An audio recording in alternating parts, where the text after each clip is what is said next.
Thank you for listening today on Revealing Wholeness, sponsored by Infinity Whole Health. Check out our website at infinityWholeHealth.com, where we are revealing the eternal in each individual, the infinite in the individual.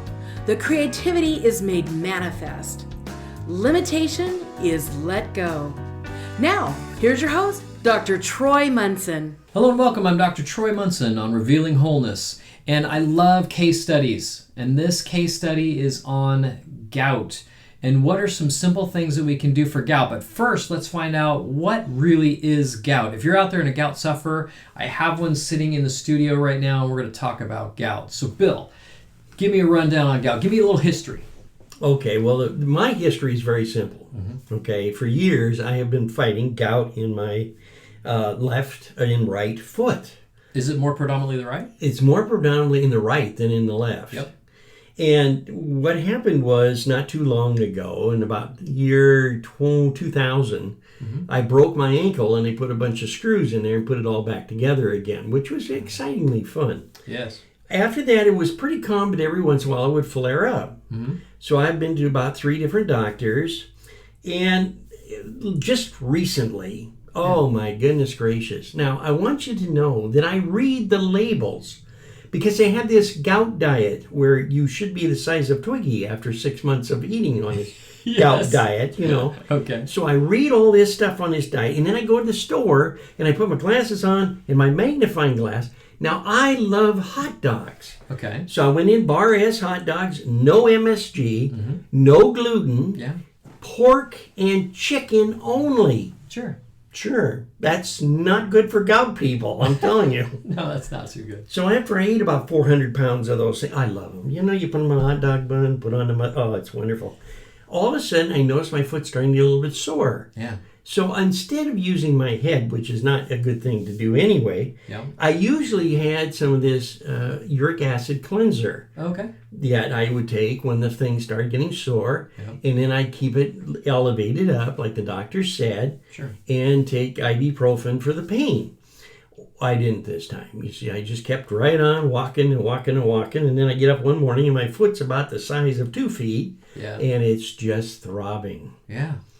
Now, in the past, so you could keep it elevated, do this whatever cleanse thing that they had you do, and it would actually work. About how long? Well, it was really wonderful because it would work. If I hadn't run out of it, I probably wouldn't have got into this mess. Because it's very hard to really stick to a gout diet. Yeah. And they keep adding things to it all the time, you know. So it's really hard, and you got to watch labels so carefully, which I did not. Yeah. So I would about once every 2 weeks or so just take a shot of it, even though I wasn't suffering. And that's cherry oil and poppy seed and something else mixed into it. Okay. And I would not have any problems. Sure. But I ran out. And of course, instead of buying some for back stock or whatever, I didn't. So it was a good 3 months. And then all of a sudden, like I say, one Wednesday morning I got up and it just sort of kind of hurt. Yeah. And I noticed it was that toe. But oh no, I've got Thursday, I got things to do. I got Friday things to do. So I went ahead and kept walking on it and ignoring it. By Sunday morning, it decided that we will not ignore me any further. Yeah. And it got very, very, very painful. The pain is really ugly. Last time that you had let this kind of condition go and didn't do anything about it, how bad did it get? Oh, monstrous. If you want to go from 0 to 10, I was a plus 20. Yeah, it was that bad. Yeah. And then how long are you suffering till it finally goes away? 3 to 4 weeks. Yeah, it's pretty long. And how soon are you walking? Usually within 2 weeks, I'm starting to walk. And, you know, you can feel it. You know it's there.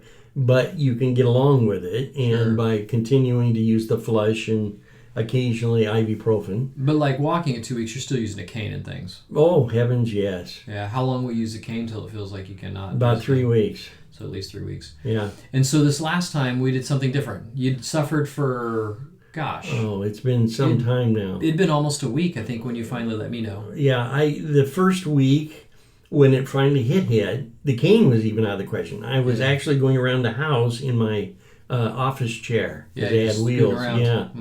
And it made it tolerable so I could at least get around. Yes. And that went on for about 3 or 4 days, and then I contacted you, and we started with the apple cider vinegar. Yep. And all of a sudden, within a couple of days, I noticed things were starting to change right away. Yes. Then I moved from the chair to the cane to today, walking. So you're up on a cane in just a few days. Yes. That's phenomenal. Yes. And then today I didn't see you with a cane, obviously. You're not even limping. No, I'm hardly limping. It tells me it's there. Sure. But no, I don't have to use a cane or anything. So it's not inhibiting sleep anymore? No. I can actually put the foot under the blankets. That's, it hanging out there over the edge of the bed looks rather strange. Yes, indeed. So, here we have something that is incredibly painful like gout, which is a buildup of uric acid. And ultimately, to try to cleanse uric acid out of the system, we need to have a gut that's really on board and doing something. And so the first thing I told Bill to do, I said, hey, just raw apple cider vinegar. How much were you able to do? I was doing it 3 times a day, a teaspoon 3 times a day. And that's it. Wow. That's not even a big dose. That's awesome. And so here we have a nominal dose of a tablespoon or teaspoon? Teaspoon. Yeah, teaspoon. Most of my clients work up to a tablespoon 3 times a day, just for normal. Mm-hmm. And they'll find their gut change, they'll find their skin change, their bowels change, their habits change, their cravings change. Everything begins to change doing something like a raw apple cider vinegar. And so here we have just a teaspoon 3 times a day, and within just a few days, it's like I can actually tolerate it to walk and move around. Yes. And within a week, no cane. No cane. I'm up walking around. That is awesome. That's amazing. And, I just had another client say, I talked to one of my friends that was having horrible skin, psoriasis, eczema, the whole 9 yards, and within just 2 weeks of doing raw apple cider vinegar, their whole skin had changed. It's amazing. And they're like, I suffered with this for so many years, and this was all I needed to do. Mm-hmm. So it is quite awesome to watch. And so let's dig just a little bit, so people, if they've just caught this and haven't listened to any other podcasts, uric acid is a very important aspect of the human body. We actually need uric acid. Mm-hmm. We just don't need lots of it like you were experiencing. Yes. And so uric acid actually makes water wetter in our bodies so the cells can exchange water through their membranes. So uric acid's important. We just can't have it in high doses because now it really tends to just destroy things. So why did adding an acid to the system like a raw apple cider vinegar help with an acidic body? Isn't that kind of a conundrum? It is, really. Yeah, it's like, how does this work? And we look at things like even like citrus fruits. If citrus are really good and they're natural, they're straight from the tree and they're vine ripened, you'll have them burn up into what we call alkaline ash. So we have acids and we have alkalinity. They're the two opposite sides. Then we have neutral in the middle. Water's neutral. So if we have acidic things and we have alkaline things, well, citrus or citric acid in citrus fruits can be very acid in the beginning, but as soon as we digest them, they burn up into an alkaline ash. And now they alkalize the body, the tissues. So raw apple cider vinegar is kind of along those lines. What it's also doing is acidifying the gut so that we can denature some of the garbage that's in our body, that some of the reasons why the uric acid was there in the first place. I don't claim to know or understand all the body processes, and nobody would at this point because there's so much we don't know, but I have a sneaking suspicion that if we get tissues and things in our body that are too alkaline, because there are products in our body that we produce that are very alkaline, the body may try to store uric acid and other things to try and help offset that alkalinity.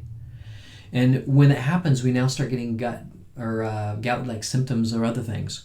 And what's interesting is all of clients come in that have chronic back pain, neck pain, joint pain, arm pain, elbow pain, wrist pain, and we discover that they have high uric acid, where they're not classically experiencing the toe pain or the foot pain like you did, Bill, but they're very much experiencing some significant chronic pain in their body.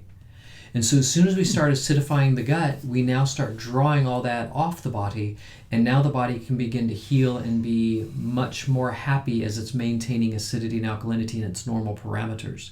It also is really helpful at pulling, a lot of, how do we put, burden off of your kidneys, because that's your kidney's main job is to balance acidity and alkalinity. And so that's why we see uric acid in urine, and we think uric acid is a waste product by the human body. It isn't actually. An excessive uric acid will show up in the urine, which is typical, but we do need it in the body. And sometimes I find people that they actually need it, and we actually give it as a supplement on occasion. It's not a common thing. Who's a classic need of uric acid? Anybody who has glaucoma. Glaucoma. So glaucoma is a uric acid issue. But anyways, thanks for sharing your pain and suffering. Thank you. Your pain and suffering. But I love to hear that, when there's a success story, especially when it's simple. Well, I think it is. It's trying to balance that out, and then try to balance out with your diet and using common sense, and realizing that this is something that's going to go away, but it can come back and will come back if you don't watch what you're doing. And you have to make it work. Yeah, and I still don't think it's a bad idea to watch the purines, which is the type of protein that's in certain things, to make sure that you're not doing a lot of that. I mean, that's fine and well and good to do. But ultimately, if the body is doing better and better with the gut, you're going to find that you can handle all those things quite okay. So awesome stuff. Well, until next time, I'm Dr. Troy Munson on Revealing Wholeness. Thanks for listening.